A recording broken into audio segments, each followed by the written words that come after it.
श्री महाराज्ञी श्रीमत् सिंहासनेश्वरी चिदग्निकुंड संभूता देव कार्य समुद्यता उद्यद्भानु सहस्राभा चतुर्बाहु समन्विता रागस्वरूप पाषाढ्या क्रोधाकार चंपकाशोक पुन्नाग सौगंधिकल सत्कचा कुरुविंदमणि श्रेणी कनत्कोटिरमंडिता अष्टमी चंद्र विभ्राज दलिकस्थल शोभिता मुख चंद्र कलंकाभ मृगनाभि विशेषका वदन स्मर मांगल्य गृह तोरण चिल्लिका वक्त्र लक्ष्मी परिवाह चलन मीनाभलोचना नव चंपक पुष्पाभ नासा दंड विराजिता तारा कांति तिरस्कारी नासा भरण भासुरा कदम्ब मंजरी क्लिप्त कर्णपूर मनोहरा ताटंक युगलीभूत तपनोडुपमंडला पद्मराग शिलादर्श परिभावि कपोल भूः नव विद्रुम बिंब श्री न्यक्कारी रदनच्छदा शुद्ध विद्यांकुराकार द्विज पंक्ति द्वयोज्ज्वला कर्पूर वीटिका मोद समाकर्षी दिगंतरा निज सल्लाप माधुर्य विनिर्भर्सित कच्छपि मंद स्मित प्रभापूर मज्जत कामेश मानसा अनाकलित सादृश्य चिपुक श्री विराजिता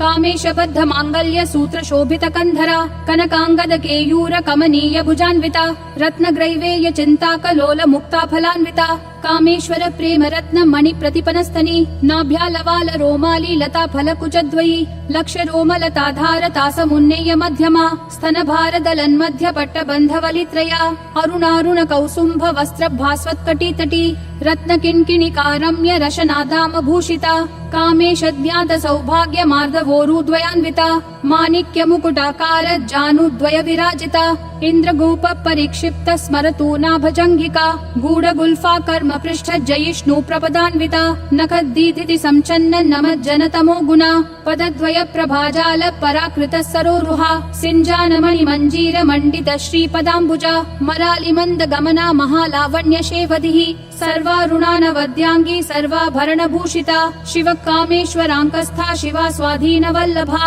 सुमेरु मध्य शृंगस्था श्रीमन्नगर नायिका चिंतामणि गृहांतस्था पंच ब्रह्मासन स्थिता महापद्माटवी संस्था कदम्ब वनवासिनी सुधा सागर मध्यस्था कामाक्षी कामदायिनी देवर्षि गण संघात स्तूयमानात्म वैभवा भंडासुर वधोद्युक्त शक्ति सेना समन्विता संपत्करी समारूढ़ सिंधुर व्रज सेविता अश्वारूढ़ाधिष्ठिताश्व कोटि कोटिभिराव्रता चक्र राजरथारूढ़ सर्वायुध परिष्कृता गेय चक्र रथारूढ़ मंत्रिणी परिसेविता किरि चक्र रथारूढ़ दंडनाथा पुरस्कृता ज्वाला मालिनी काशिप्त वहनि प्राकार मध्यगा भंड सैन्य वधोद्युक्त शक्ति विक्रम हर्षिता नित्या पराक्रमाटोप निरीक्षण समुत्सुका भंड पुत्र वधोद्युक्त बाला विक्रम नंदिता मंत्रिण्यंबा विरचित विशंग वदतोषिता विशुक्र प्राण हरण वाराही वीर्यनंदिता कामेश्वर मुखालोक कल्पित श्री गणेश्वरा महागणेश निर्भिन्न विघ्न यंत्र प्रहर्षिता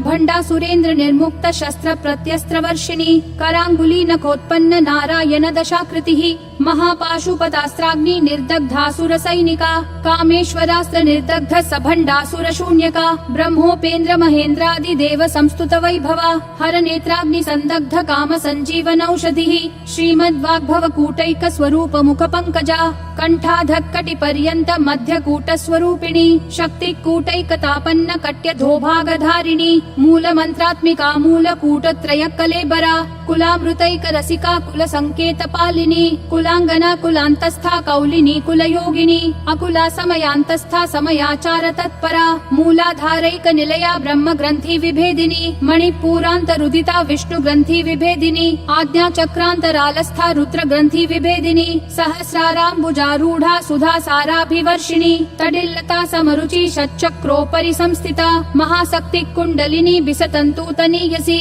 भवानी भावनागम्या भवारण्य कुठारिका भद्र प्रिया भद्रमूर्तिर्भक्त सौभाग्यदायिनी भक्ति प्रिया भक्तिगम्या भक्तिवश्या भयापहा शांभवी शारदाराध्या शर्वाणी शर्मदायिनी शांकरी श्रीकरी साध्वी शरच्चंद्र निभानना शातोदरी शांतिमती निराधारा निरंजना निर्लेपा निर्मला नित्या निराकारा निराकुला निर्गुणा निष्कला शांता निष्कामा निरुपप्लवा नित्य मुक्ता निर्विकारा निष्प्रपंचा निराश्रया नित्य शुद्धा नित्य बुद्धा निरव निरवद्या निरन्तरा निष्कारणा निष्कलङ्का निरुपाधिर्निरीश्वरा निरागारागमथनी निर्मदा मदनाशिनी निश्चिन्ता निरहङ्कारा निर्मोहा मोहनाशिनी निर्ममा ममताहन्त्री निष्पापा पापनाशिनी निष्क्रोधा क्रोधशमनी निर्लोभा लोभनाशिनी निस्संशया संशयग्नि निर्भवा भवनाशिनी निर्विकल्पा निराबाधा निर्भेदा भेदनाशिनी निर्नाशा मृत्युमथनी निष्क्रिया निष्परिग्रहा निस्तुला नीलचिकुरा निर्पाया निरत्यया दुर्लभा दुर्गमा दुर्गा दुःखहन्त्री सुखप्रदा दुष्टदूरा दुराचार शमनी दोषवर्जिता सर्वज्ञा सान्द्र करुणा समानाधिकवर्जिता सर्वशक्तिमयी सर्वमङ्गला सद्गतिप्रदा सर्वेश्वरी सर्वमयी सर्वमन्त्रस्वरूपिणी सर्वयन्त्रात्मिका सर्वतन्त्ररूपा मनोन्मनी माहेश्वरी महादेवी महालक्ष्मीर्मृडप्रिया महारूपा महापूज्या महापातकनाशिनी महामाया महासत्त्वा महाशक्तिर्महारतिः महाभोगा महैश्वर्या महावीर्या महाबला महाबुद्धिर्महासिद्धिर्महायोगेश्वरेश्वरी महातन्त्रा महामन्त्रा महायन्त्रा महासना महायागक्रमाराध्या महाभैरव पूजिता महेश्वर महाकल्प महाताण्डव साक्षिणी महाकामेश महर्षि महात्रिपुरसुन्दरी चतुष्षष्ट्युपचाराढ्या चतुष्षष्टि कलामयी महाचतुष्षष्टिकोटि योगिनी गणसेविता मनुविद्या चन्द्रविद्या चन्द्रमण्डल मध्यगा चारुरूपा चारुहासा चारुचन्द्रकलाधरा चराचर जगन्नाथा चक्रराजनिकेतना पार्वती पद्मनयना पद्मराग समप्रभा पञ्चप्रेतासनासीना पञ्चब्रह्मस्वरूपिणी चिन्मयी परमानन्दा विज्ञानघनरूपिणी ध्यानध्यात्रध्येय रूपा धर्मा धर्म विवर्जिता विश्वरूपा जागरिणी स्वपन्ती तैजसात्मिका सुत्पा प्राध्यात्मिका तुर्या सर्वावस्था विवर्जिता सृष्टिकर्त्री ब्रह्मरूपा गोप्त्री गोविन्दरूपिणी संहारिणी रुद्ररूपा तिरोधानकरीश्वरी सदाशिवानुग्रहदा पञ्चकृत्य परायणा भानुमण्डल मध्यस्था भैरवी भगमालिनी पद्मासना भगवती पद्मनाभ सहोदरी उन्मेष निमिषोत्पन्न विपिन्न भुवनावली सहस्रशीर्ष वदना सहस्राक्षी सहस्रपात आब्रह्म कीट जननी वर्णाश्रम विधायिनी निजाज्ञारूप निगमा पुण्या पुण्य फलप्रदा श्रुति सीमांत सिंदूरी कृत पादाब्ज धूलिका सकलागम संदोह शुक्ति संपुट मौक्तिका पुरुषार्थ प्रदा पूर्णा भोगिनी भुवनेश्वरी अंबिका नादि निधना हरि ब्रह्मेन्द्र सेविता नारायणी नाद रूपा नाम रूप विवर्जिता ह्रींकारी ह्रीमती हृदया हेयोपादेय वर्जिता राजराजार्चिता राज्ञी रम्या राजीव लोचना रंजनी रमणी रस्या रणत किंकिणी मेखला रमा राकेन्दु वदना रति रूपा रति प्रिया रक्षाकरी राक्षसग्नि रामा रमण लंपटा काम्या काम कला रूपा कदम्ब कुसुम प्रिया कल्याणी जगती कंदा करुणा रस सागरा कलावती कलालापा कांता कादम्बरी प्रिया वरदा वाम नयना वारुणी मद विह्वला विश्वाधिका वेद वेद्या विंध्याचल निवासिनी विधात्री वेद जननी विष्णु माया विलासिनी क्षेत्र स्वरूपा क्षेत्रेशी क्षेत्र क्षेत्रज्ञ पालिनी क्षय वृद्धि विनिर्मुक्ता क्षेत्रपाल समर्चिता विजया विमला वन्द्या वंदा रूजन वत्सला वाग्वादिनी वामकेशी वहनी मंडल वासिनी भक्तिमत्कल्प लतिका पशुपाश विमोचिनी संहृता शेष पाषंडा सदाचार प्रवर्तिका तापत्रयाग्नि संतप्त समाह्लादन चंद्रिका तरुणी तापसाराध्या तनु मध्या तमोपहा चितिस्तत्पद लक्ष्यार्था चिदेक रसरूपिणी स्वात्मानंद लवीभूत ब्रह्माद्यानंद संततिः परा प्रत्यक्षिति रूपा पश्यन्ति परदेवता मध्यमा वैखरी रूपा भक्त मानस हंसिका कामेश्वर प्राणनाडी कृतज्ञा काम पूजिता श्रृंगार रस संपूर्णा जया जालंधर स्थिता ओड्यान पीठ निलया बिंदु मंडल वासिनी रहो याग क्रमाराध्या रहस्तर्पण तर्पिता नित्य क्लिन्ना निरुपमा निर्वाण सुखदायिनी नित्या षोडशिका रूपा श्रीकंठार्ध शरीरिणी प्रभावती प्रभा रूपा प्रसिद्धा परमेश्वरी मूल प्रकृति अव्यक्ता व्यक्ता व्यक्त स्वरूपिणी व्यापिनी विविधाकारा विद्या विद्या स्वरूपिणी महाकामेश नयन कुमुदाह्लाद कौमुदी भक्तहार्दत्तमो भेद भानु मद्भानु संततिः शिवदूती शिवाराध्या शिवमूर्ति शिवंगरी शिवप्रिया शिवपरा शिष्टेष्टा शिष्ट पूजिता अप्रमेया स्वप्रकाशा मनोवाचाम गोचरा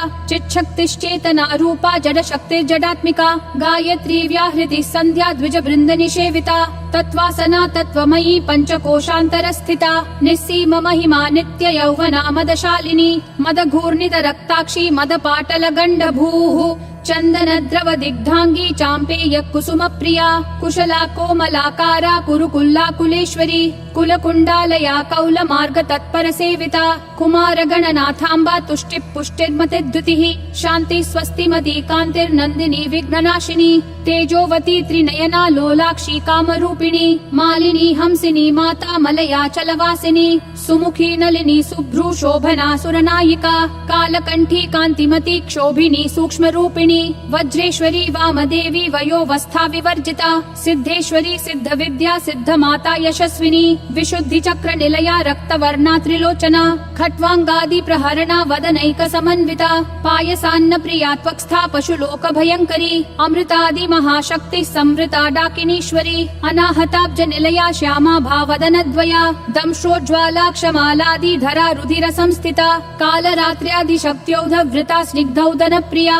महावीरेन्द्र वरदा राकिन्यम्बा स्वरूपिणी मणिपूराब्ज निलया वदनत्रय संयुता वज्रादिकायुधोपेता डामर्यादिभिरावृता रक्तवर्णा मांसनिष्ठा गुडान्न प्रीतमानसा समस्त भक्त सुखदा लाकिन्यम्बा स्वरूपिणी स्वादिष्ठानाम्बुजगता चतुर्वक्त्र मनोहरा शूलाद्यायुध संपन्ना पीतवर्णातिगर्विता मेदोनिष्ठा मधुप्रीता बन्धिन्यादि समन्विता दध्यन्नासक्त हृदया काकिनी रूपधारिणी मूलाधाराम्बुजारूढा पञ्चवक्त्रास्थि संस्थिता अंकुशादि प्रहरणा वरदादि निषेविता मुद्गौदनासक्त चित्ता साकिन्यम्बा स्वरूपिणी आज्ञा चक्राब्ज निलया शुक्ल वर्णा षडानना मज्जा संस्था हंसवती मुख्य शक्ति समन्विता हरिद्रान्नैक रसिका हाकिनी रूपधारिणी सहस्रदल पद्मस्था सर्ववर्णोपशोभिता सर्वायुधधरा शुक्ल संस्थिता सर्वतोमुखी सर्वौदन प्रीत चित्ता याकिन्यम्बा स्वरूपिणी स्वाहा स्वधामतिर्मेधा श्रुति स्मृतिरनुत्तमा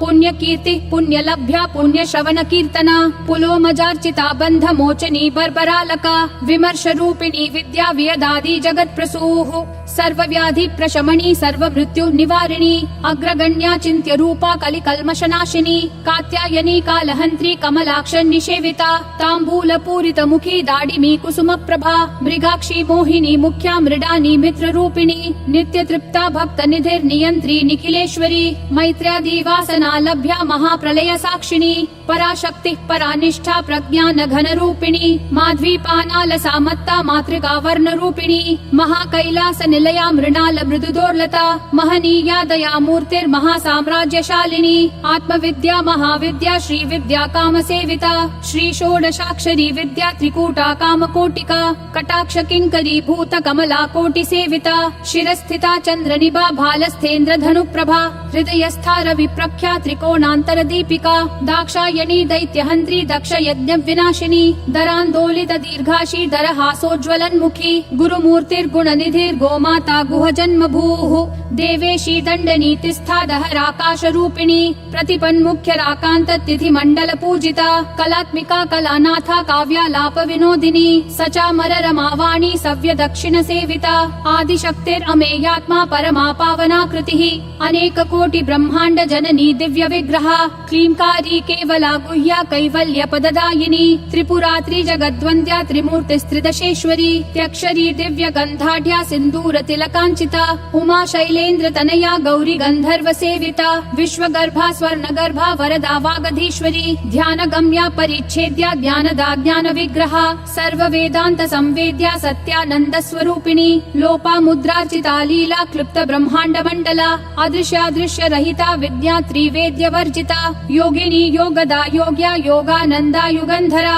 इच्छा शक्ति ज्ञान शक्ति क्रिया शक्ति स्वरूपिणी सर्वाधारा सुप्रतिष्ठा सद सद्रूप धारिणी अष्टमूर्तिर अजाजयत्री लोक यात्रा विधायिनी एकाकिनी भूम रूपा निर्द्वैता द्वैत वर्जिता अन्नदा वसुधा वृद्धा ब्रह्मात्मैक्य स्वरूपिणी बृहति ब्राह्मणी ब्राह्मी ब्रह्मानंदा बलि प्रिया भाषा रूपा बृहत् सेना भावा भाव विवर्जिता सुखाराध्या शुभकरी शोभना सुलभा गतिः राजराजेश्वरी राज्यदायिनी राज्यवल्लभा राजत्कृपा राजपीठ निवेशित निजाश्रिता राज्यलक्ष्मी कोशनाथा चतुरंगबलेश्वरी साम्राज्यदायिनी सत्यसन्धा सागर मेखला दीक्षिता दैत्य शमनी सर्वलोकवशंकरी सर्वार्थदात्री सावित्री सच्चिदानंद रूपिणी देशकाला परिच्छिन्ना सर्वगा सर्वमोहिनी सरस्वती शास्त्रमयी गुहाम्बा गुह्य रूपिणी सर्वोपाधि विनिर्मुक्ता सदा शिवपतिव्रता संप्रदायेश्वरी साध्वी गुरुमंडल रूपिणी कुलोत्तीर्णा भगाराध्या माया मधुमती मही गणाम्बा गुह्यकाराध्या कोमलांगी गुरुप्रिया स्वतंत्रा सर्वतंत्रेशी दक्षिणामूर्ति रूपिणी सनकादि समाराध्या शिव ज्ञान प्रदायिनी चित्कलानंद कलिका प्रेम रूपा प्रियंकरी नाम परायण प्रीता नंदी विद्या नटेश्वरी मिथ्या जगदधिष्ठाना मुक्तिदा मुक्ति रूपिणी लास्य प्रिया लयकरी लज्जा रंभादि वंदिता भवदाव सुधा वृष्टि पापारण्य दवानला दौर्भाग्यतूल वातूला जरा ध्वांतर रवि प्रभा भाग्याब्धि चंद्रिका भक्त चित्त केकी घना घना रोग पर्वत दंभोलिर मृत्यु दारु कुठारिका महेश्वरी महाकाली महाग्रासा महाशना अपर्णा चंडिका चंड मुंडा सुर निषूदिनी क्षराक्षरात्मिका सर्वलोकेशी विश्वधारिणी त्रिवर्गदा त्रिसुभगा त्र्यंबका त्रिगुणात्मिका स्वर्गा पवर्गदा शुद्धा जपा पुष्प निभाकृतिः ओजोवती द्युतिधरा यज्ञद्रूपा प्रियव्रता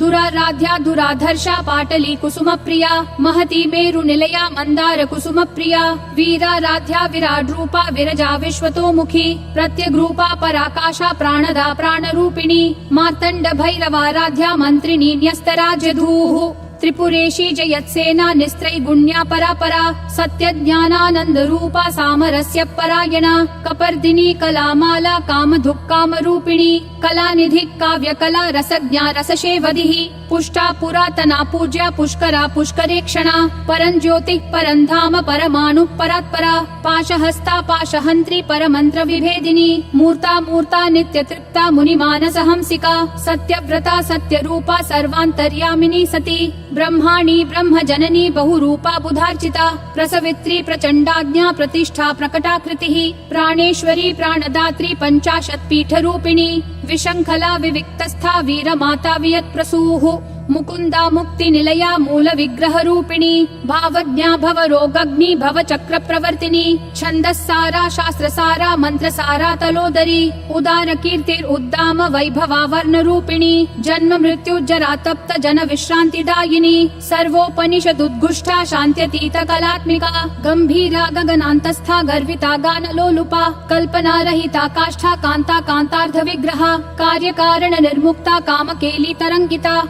कनकताटंका लीला विग्रह धारिणी अजाक्षय विनिर्मुक्ता मुग्धा क्षिप्रत प्रसादिनी अंतर्मुख समाराध्या बहिर्मुख सुदुर्लभा त्रयी त्रिवर्ग निलया त्रिस्था त्रिपुर मालिनी निरामया निरालंबा स्वात्मा रामा सुधा श्रुतिः संसार पंक निर्मग्न समुद्धरण पंडिता यज्ञ प्रिया यज्ञ कर्त्री यज्ञमान स्वरूपिणी धर्माधारा धनाध्यक्षा धन धान्या विवर्धिनी विप्र प्रिया विप्र रूपा विश्व भ्रमणकारिणी विश्वग्रासा विद्रुमाभा वैष्णवी विष्णु रूपिणी अयो निर्योनि निलया कूटस्था कुल रूपिणी वीर गोष्ठी प्रिया वीरा नैष्कर्म्यानाद रूपिणी विज्ञान कलना कल्या विदग्धा बैन्दवासना तत्वाधिका तत्वमयी तत्वमर्थ स्वरूपिणी सामगान प्रिया सौम्या सदा शिव कुटुंबिनी सव्याप सव्य मार्गस्था सर्वा पद्वी निवारिणी स्वस्था स्वभाव मधुरा धीरा धीर समर्चिता चैतन्यार्घ्य समाराध्या चैतन्य कुसुम प्रिया सदोदिता सदा तुष्टा तरुणादित्य पाटला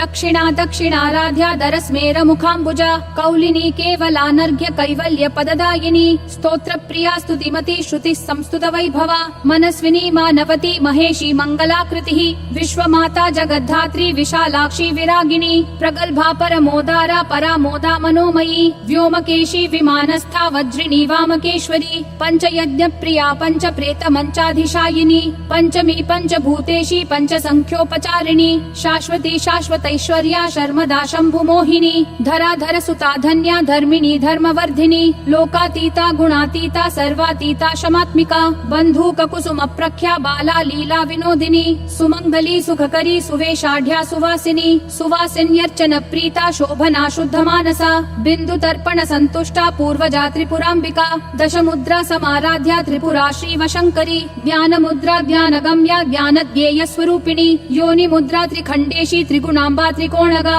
अनघाद्भुत चारित्र वांछितार्थ प्रदायिनी अभ्यासातिशय ज्ञाता षडध्वातीत रूपिणी अव्याजक करुणामूर्तेर अज्ञातध्वान्त दीपिका आबाल गोप विदिता सर्वानुल्लंघ्य शासना श्रीचक्रराज निलया श्रीमत् त्रिपुर सुंदरी श्री शिवा शिव शक्त्यैक्य रूपिणी ललिताम्बिका एवं श्री ललिता देव्या नाम्नां साहस्रकं जगुः इति श्री ब्रह्मांड पुराणे श्री ललिता सहस्रनाम स्तोत्रम् सम्पूर्णम्।